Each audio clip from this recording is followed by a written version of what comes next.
So, sunod, mga kababayan. Ito na. Kung naalala ninyo, mga kababayan, ito po'y kinontent po ng aking mga kasamahang vloggers, no, sa Pro Admin Vloggers or BBM Vloggers, na isang lalaki na si Romeo, no, na nag-post ng patungkol sa headshot, no, kay PBBM. Noong nasa Cebu, itong si PBBM, mga kababayan. 'Di ba? Ano po ang sinasabi ni Miss Gretchen Ho sa kanyang post? Hindi ko po alam. Sir Jericel Puno. Mamaya po, hindi kasi ako updated masyado eh. So ito mga kababayan. Naaresto na po yung lalaki na parang nag-threat, no? Nag-caption sa kanyang post ng headshot. Binura tapos pinost niya ulit, no? Tignan natin yung kanyang mga palusot, mga kababayan. Ito po sa GMA News po ito. May ads lang. Alam nyo, sa totoo lang, hindi ako naniniwala na lahat ng DDS ay bobo. Pero, alam nyo yung may DDS na wise, pero bubo pa rin. No, ito ha. Arestado at nahaharap sa reklamo ang isang lalaki sa Zamboanga del Sur dahil sa kanyang social media post na ayon po sa NBI ay tila banta sa buhay ni Pangulong Bongbong Marcos. Kung ano mismo ang kanyang post, alamin sa pagtutok ni John Consulta. Nagtangka pang tumakas sa mga ahente ng NBI Cybercrime Division pero tuluyan ding naaresto ang lalaking ito sa Pagadian, Zamboanga del Sur. Ayon sa Cybercrime Division, kumalat sa social media. Sa Pagadian pala ito, Zamboanga del Sur. Nako, marami pa naman akong mga kaibigan at kamag-anak dyan sa Pagadian. Nako po. Diyos ko, saan kaya ito sa Pagadian?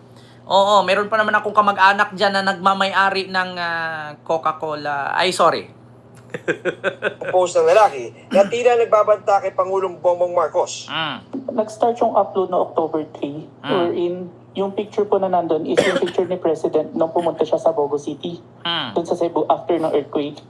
Meron pong araw sa ulo ni President and may caption po na headshot. Alam nyo, sa mga shooters, sa mga law enforcement agencies, pag sinabing i-headshot ka, ay bullseye. Yan babarilin ka sa ulo. Oh, bullseye sa ulo talaga. Nagpapahiwatig siya na ganoon, kaya sineryoso namin yung bagay na yun. Pinuntahan siya at dinala siya dito. Pero giit ng suspect, wala siyang intensyong patayin ng Pangulo. Download ko lang po yung image na yon. Yung araw lang na yon, napupunta kay sa presidente natin is galing doon sa word na bugo. Yung bugo sa amin kasi. Alam mo, sa totoo lang sir, anong pangalan nito? Romeo, or yung nag-upload ng headshot. No? Bisaya din ako. Bisaya din ako. Ang layo po ng salitang bugo sa headshot. Kasi, pag sinabi nating headshot, tama sa ulo, tatamaan sa ulo. Ang bugo kasi, may tama sa ulo. Dapat ang nilagay mo sa caption, may headshot siya. Kapag sinabi mong naa siya'y headshot or may headshot, may tama siya sa ulo. Ibig sabihin nun, bugo. Diba? Ngayon, kaming mga Bisaya, katulad mo Bisaya rin, wag mo kaming linlangin. Diba?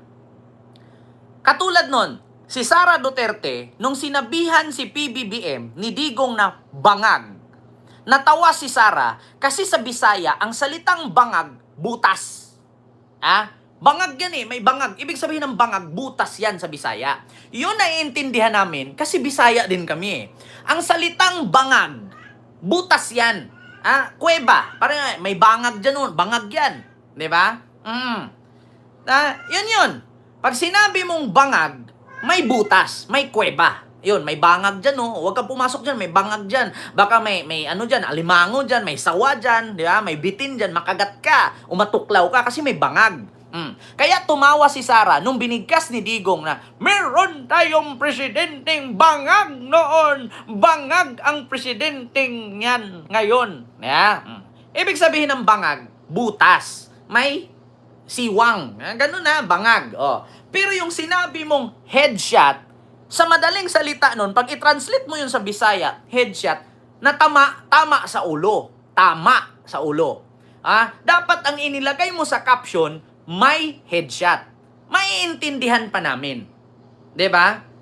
Maiintindihan. Ngayon, kaming mga Bisaya, tutulungan ka pa namin.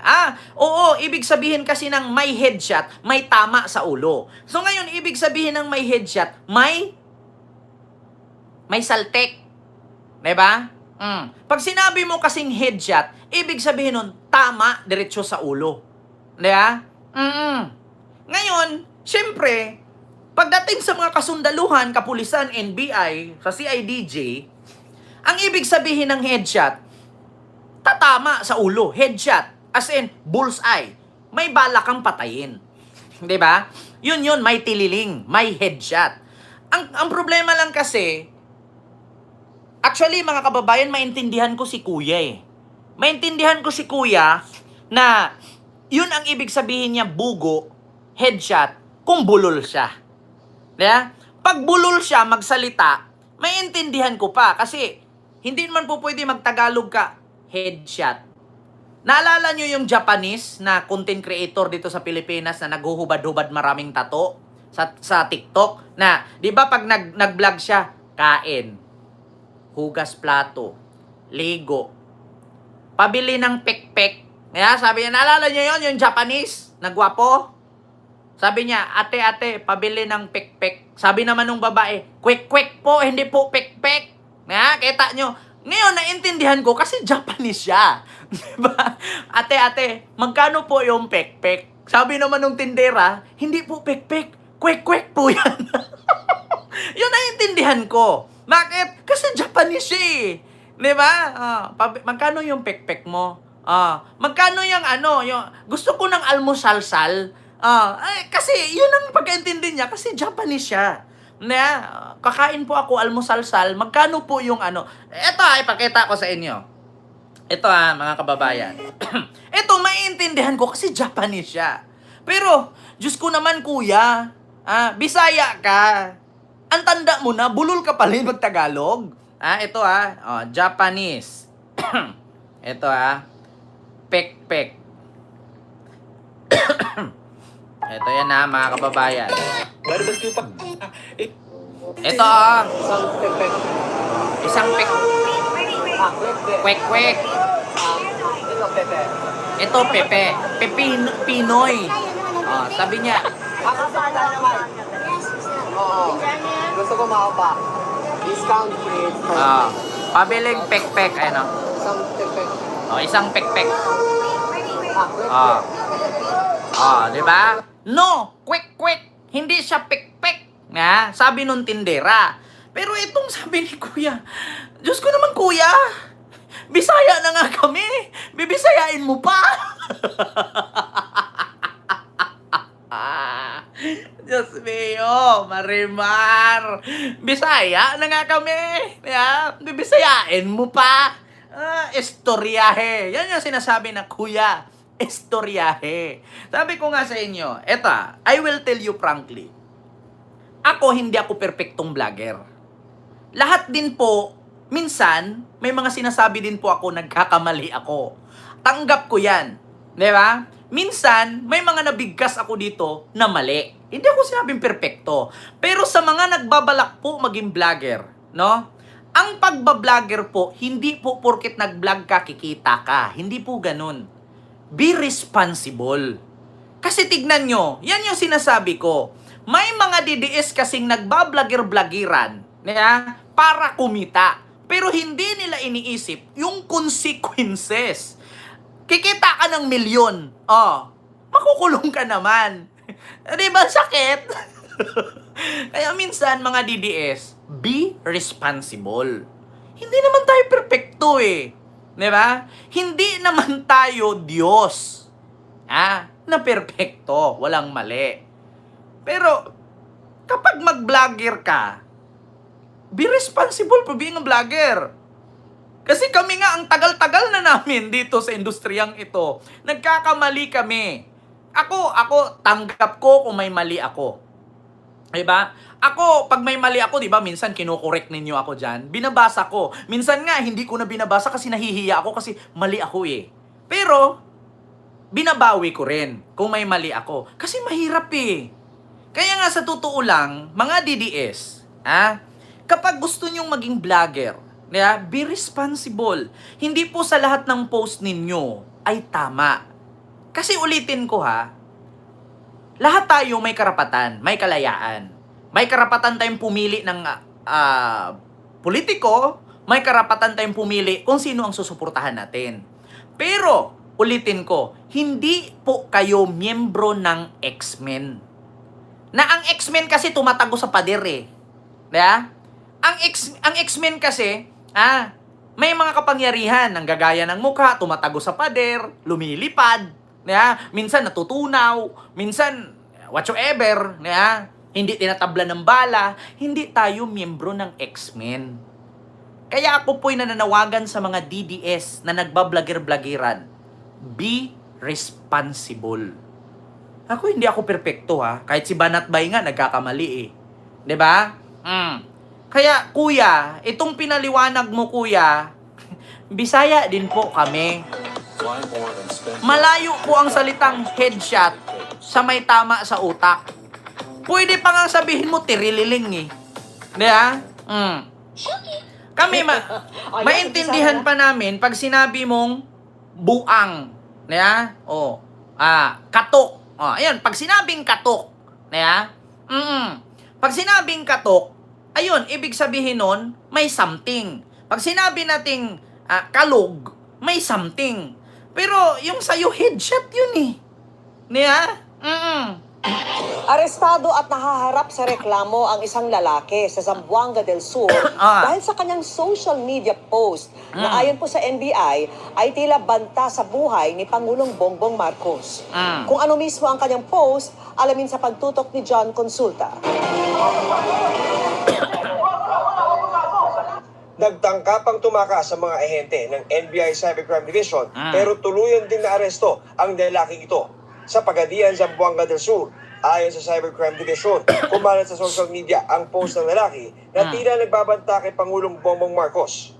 Nag-start yung upload na October 3, wherein yung picture po na nandun is yung picture ni President nung pumunta siya sa Bogo City, dun sa Cebu after ng earthquake. Meron pong araw sa ulo ni President and may caption po na headshot. Alam nyo sa mga shooters, sa Maingay mga Daisy. law enforcement Sleep ka lang agencies, dyan, pag sinabing i-headshot ka, ay babariling ka sa ulo. Oo. Nagpapahiwatig siya na ganoon, Kami kaniko, Kaya- hello po. sineryoso namin yung bagay na yun. Oo, Pinuntahan presidente siya yan eh. At dinala siya dito. Pero giit ng suspect, wala siyang intensyong patayin ng Pangulo. Download ko lang po yung image na yon.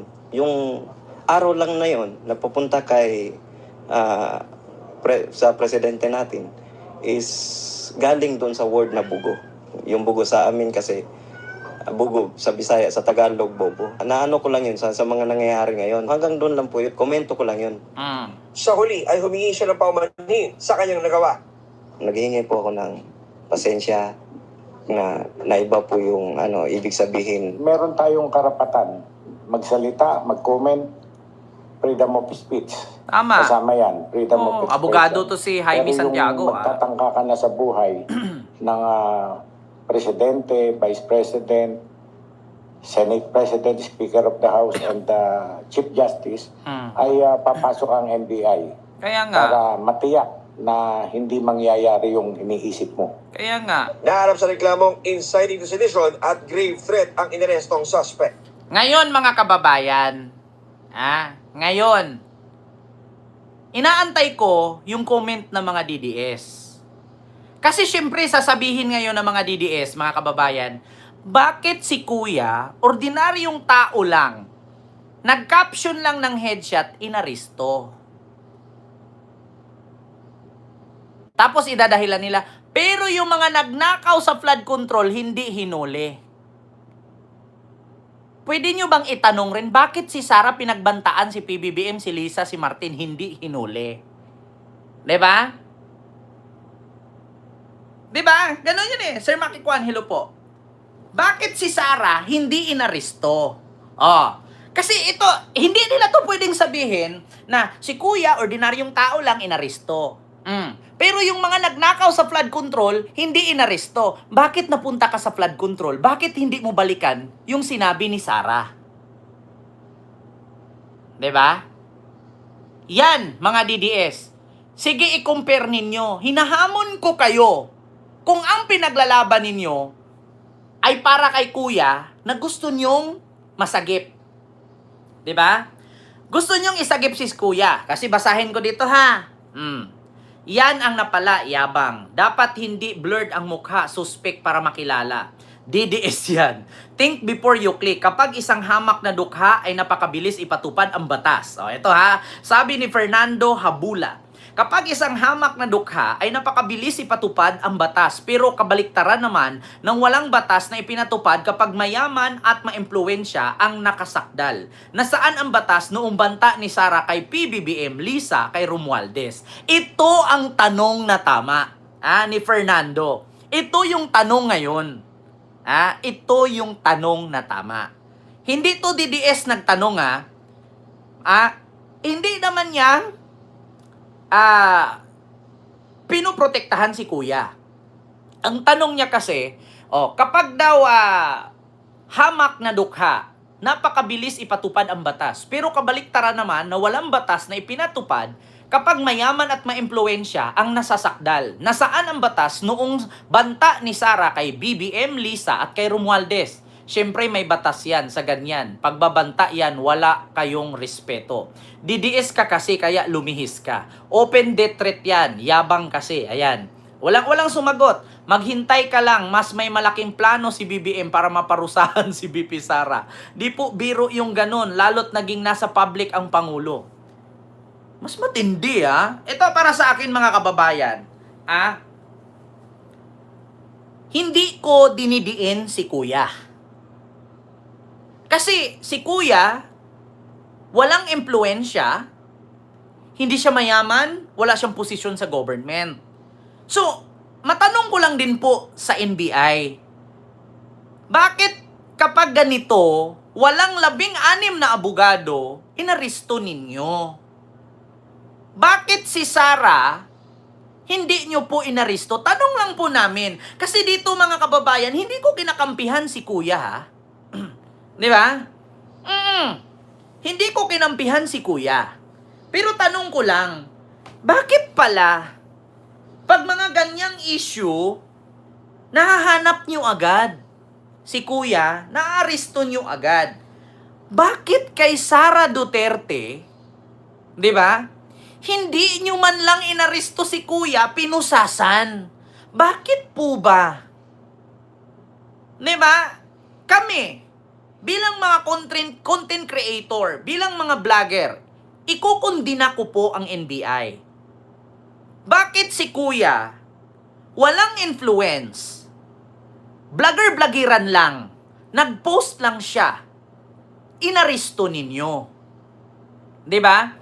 Bakit po kay Sara, diba, live, may posisyon sa gobyerno, isa po siyang public servant na hindi naman nagsiservisyo. Inaasa lang sa staff. Bakit hindi niyo po ni-reaction? Bakit hindi niyo po inaresto? Tanong lang po, NBI. Nagtatanong lang po. Kasi unfair. Alam ko, sa administrasyon ni Marcos, sabi nga ni PBBM sa interview ng Manila Bulletin ni Philip Kuhuing, Unhing ba pagbasa nun? Kuunhing. Pantay, walang mahirap, walang mayaman.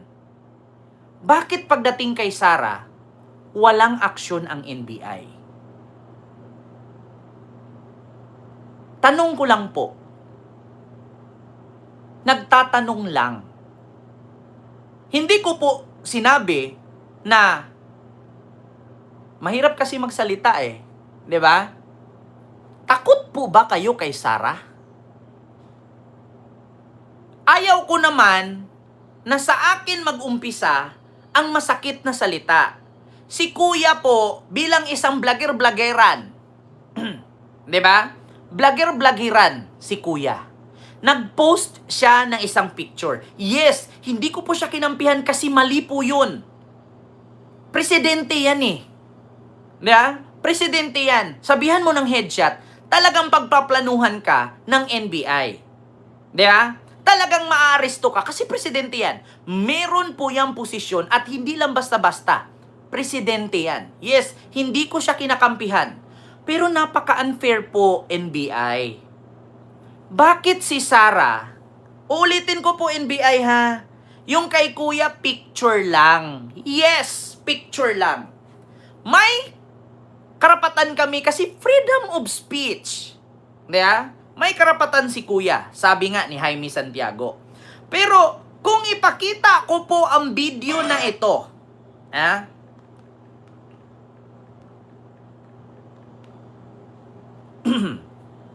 Huwag ka mag-alala, ma'am, sa security ko. Kasi may kinausap na ako na tao.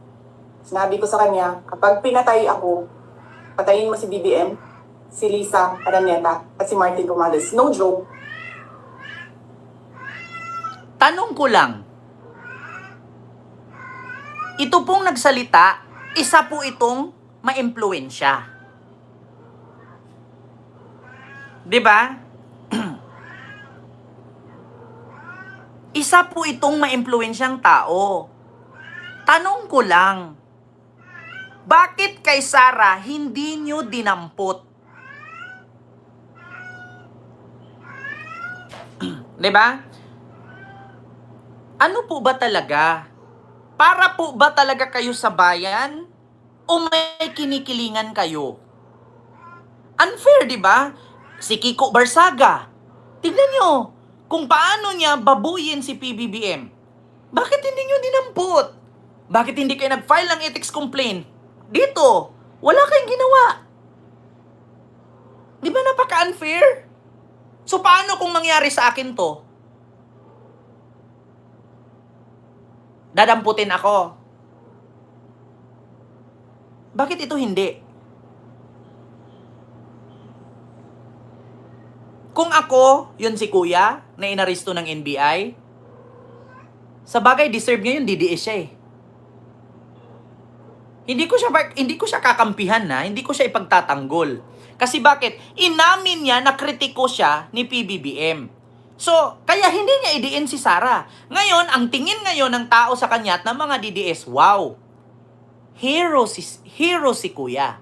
Bakit? Kasi inamin niya na kritiko siya. Hero si Kuya. Dapat ganyan, Kuya. Maging matapang ka. Hindi ko po in-expect.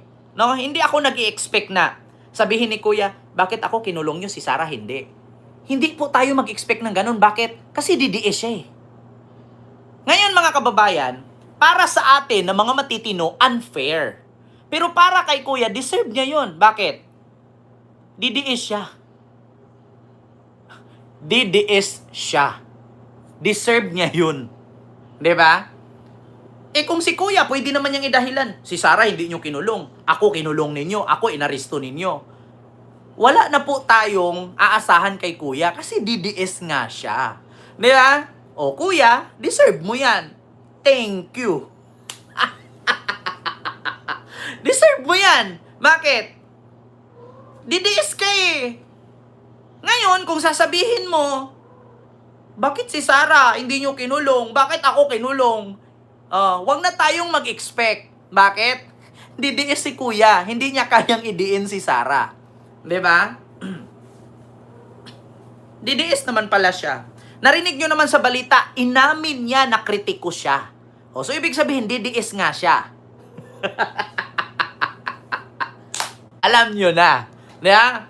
Kuya, bahala ka na sa buhay mo. Wala kaming paki sa'yo. DDS ka nga pala. Diba? Imbes na, magkikare lang ako sana kasi nga unfair. Diba? Hinuli ka, si Sara hindi.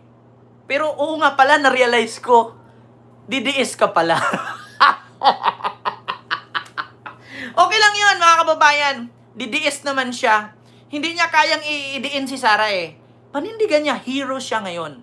Hero siya. Inaantay ko sa mga friend ko sa Facebook na mga matatandang DDS. Tingnan nyo, ipopost nila yan, hero.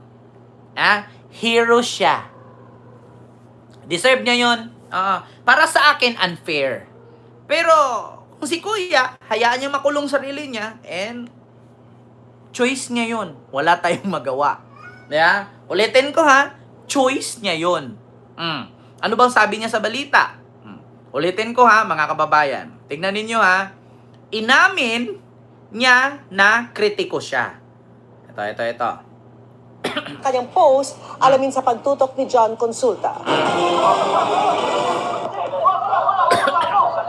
Nagtangka pang tumakas sa mga ahente ng NBI Cybercrime Division pero tuluyan ding naaresto ang lalaking ito sa Pagadian, Zamboanga del Sur. Ayon sa Cybercrime Division, kumalat sa social media ang post ng lalaki Pakinggan na nyo, ha? tila nagbabanta kay Pangulong Bongbong Marcos. Nag-start yung upload na October 3, wherein yung picture po na nandun is yung picture ni President nung pumunta siya sa Bogo City, dun sa Cebu after ng earthquake. Meron pong araw sa ulo ni President and may caption po na headshot. Alam nyo sa Ma'am Arlene, maraming salamat po sa iyong super chat. Ayun, Ken, pa-shoutout kay Jude Anthony Abilgas, sa kapatid ko na si Ate Beng at si Kuya Eric. Ayan, maraming salamat po, and may galab shoutout kay Sir Anthony, Jude Anthony Abilgas, kay Ate Beng at kay Kuya Eric. Ayan, mula kay Ma'am Arlene Fabular. Thank you so much po.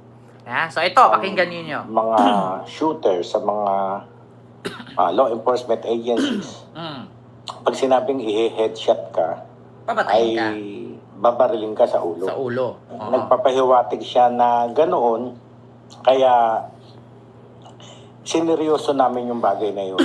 Pinuntahan siya at dinala siya dito. Pero giit ng suspect, wala siyang intensyong patayin ng Pangulo. Download ko lang po yung image na yon. Yung araw lang na yon na pupunta kay sa presidente natin is galing doon sa word na bugo. Yung bugo sa amin kasi Bobo. bugo sa Bisaya, sa Tagalog bobo. Naano ko lang yun sa mga nangyayari ngayon. Hanggang doon lang po yun. Komento ko lang yun. Sa huli ay humingi siya ng paumanhin sa kanyang nagawa. Naghihingi po ako ng pasensya na iba po yung ibig sabihin. Meron tayong karapatan magsalita, mag-comment, freedom of speech. Kasama yan, freedom of expression. Pero yung magtatangka ka na sa buhay ng Presidente, Vice President, Senate President, Speaker of the House, and Chief Justice, ay papasok ang NBI para matiyak na hindi mangyayari yung iniisip mo. Naharap sa reklamong inciting to sedition at grave threat ang inarestong suspect. Para sa GMA Integrated News, John Consulta. Ngayon, mga kababayan, maitanong ko lang itong sinabing ito. Ito. Pakinggan niyo, mga kababayan. Kasi itong isang video, inaamin niya. Credit Kagape. Ito. Alam nyo, ang NBI ay nire-respeto ang mga karapatan ng mga mamamahayag, social media practitioners, sa kanilang malayang pagko-comment, no? Pero ito, isa na namang pinarabaho ng NBI dahil lumampas na siya doon sa parameter na pinagbibigyan natin. Inaresto ng National Bureau of Investigation Cybercrime Division ang isang Michael Romero noong October 7 sa Pagadian City.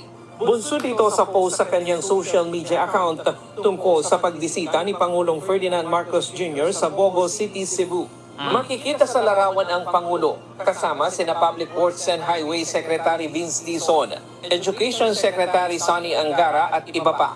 Pero may araw na nakaturo sa Pangulo at may caption na headshot. Alam nyo, sa mga shooters, sa mga law enforcement agencies, pag sinabing i-headshot ka, ay babariling ka sa ulo. Kaya yun, nagpapahiwatig siya na ganoon, kaya sineryoso namin yung bagay na yun. Sabi ni Director Santiago, anumang banta sa buhay ng Pangulo, pangalawang Pangulo, Senate President, Speaker of Proud the House, OFW, at salamat Chief of po. Justice ay pangunahing jurisdiksyon ng NBI. Noong October 3, in-upload ng suspect ang nasabing larawan pero tinanggal ito ng Meta dahil sa paglabag sa community guidelines ukol sa violence and incitement. Salamat po kay Gisa Nalbarumart. Ayan, maraming salamat po.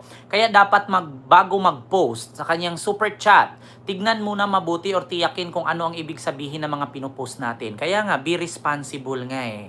Pagkatapos nito, muli niyang in-upload ang post noong October 6 upang ipaliwanag kung bakit na-take down ang kanyang naunang post.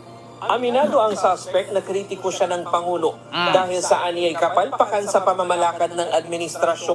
Oh. So mga kababayan, naaawa po ako. Bakit? Kasi ordinaryong tao lang siya eh.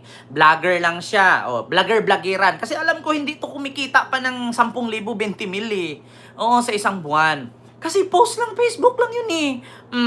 Ngayon, naaawa ako kasi unfair nga. Nung si Sara ang nagbanta, hindi inaresto. Pero siya nagpost lang, inaresto siya. Ang problema ngayon mga kababayan, no? IDDS pala siya. Inamin nga niya na kritiko siya eh. So, deserve. Bakit ko ipagtatanggol? Ibubo na nga, ipagtanggol mo pa. Baka nga pati ito, isa to sa nagsabi sa akin, kailan ka magilit. Diba? Ipagtanggol ko sana siya. Ang problema, baka pati ito, isa to sa nagsabi, kailan ka magilit. Bahala ka sa buhay mo. Diba? Baka isa to sa nagsabi, asan na yung vlogger na magigilit daw pag nakauwi sa Tatay Digong? Bahala ka sa buhay mo, makulong ka dyan, loko, bobo ka. Alam niyo yung salitang sinabi niya na may araw tapos sabi niya bogo, bobo, siya yun. Siya yung bobo. Bakit? Maglagay ka ng araw, tapos sabihin mo headshot. Tapos ibig sabihin bogo, ngayon siya yung nakulong. Sino ang bobo? Na? Sino ang bobo? Yun lang, mga kababayan. Yun lang. Yung aking reaksyon patungkol dito. Sino ngayon ang bobo? Alam mo, pwede mo naman sabihin, nagkamali lang po ako, hindi ko po uulitin. Pero yung inamin mo, nakritiko ka, literal talaga, nadidiis ka, bobo talaga. Diyos mio, Marimar. Pwede naman sabihin, sorry po, nagawa ko po yun. Pero hindi po ganun ang ibig sabihin. Headshot, ang ibig sabihin po kasi yung ganun. Inamin ba naman na kritiko siya? Ay di talagang deserve. Talagang maiipit ka, hindi ka uuwi. Makukontem ka talaga sa NBI Facility Center. Diba? Inamin ba naman na kritiko? Tanga! Ito, tanungin ko kayo mga DDS. Ngayon, pinagtanggol niyo si Digong. Kasi DDS kayo. Sinabihan nyo si PBBM na bobo. Ngayon, pag nakulong kayo, tutulungan ba kayo ni Digong? May nakita ba kayo na pinuntahan ni Sara? Wala.